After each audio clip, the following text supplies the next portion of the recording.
Right, it's like a wild card into the quarters, and then you play a top 10 player right off the bat, so that makes it difficult and tricky.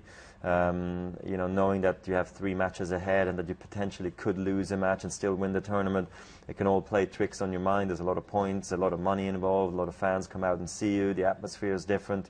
It's a site, you know, we're not that quite familiar with, maybe still quite yet, because it only has taken place since a few years, and you don't qualify necessarily every year. So there's many question marks when you enter this competition, and I think this is where maybe some experience also has helped in the process. See, I mean, considering the competitiveness of 2012 and having in mind that we had 4 different Grand Slam winners this year, it brings a lot of, I guess, entertainment, a lot of attention to our sport, and a lot more interest, I think, and I think all the matches have been sold out in London, which is expected, because we all know that London has a long tennis tradition and history, a lot of knowledgeable crowd, and so I really look forward to this week. Rafa was unfortunate, obviously, in the last 6 months with his injury that kept him off the tour, but he definitely cannot be forgotten, and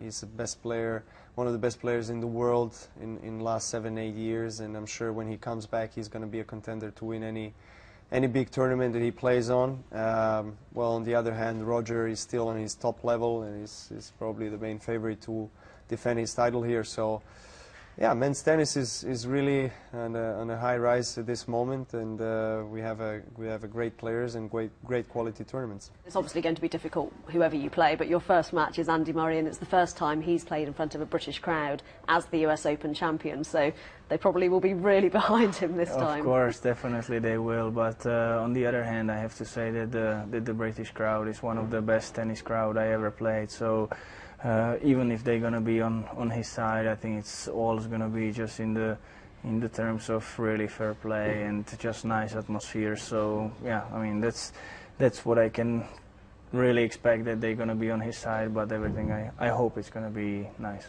And you often have some of your fellow Argentinians watching you when you play tennis. There's quite a little group of you that try and help and support each other. Will you have any of those footballers arriving here? Yeah, maybe they're gonna be here watching me on the court, and I have friends also who came from Argentina, but they are so close to me, so I will invite them.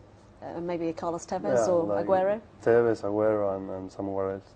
I like the show. I mean, it's quite the same as Paris-Bercy, and you know, I like it. I mean, it's great for tennis. Tennis is still a game, and you know, we have to entertain the crowd, and that's what I try to do. Even if sometimes I'm not entertaining with my tennis, I try to entertain with those things.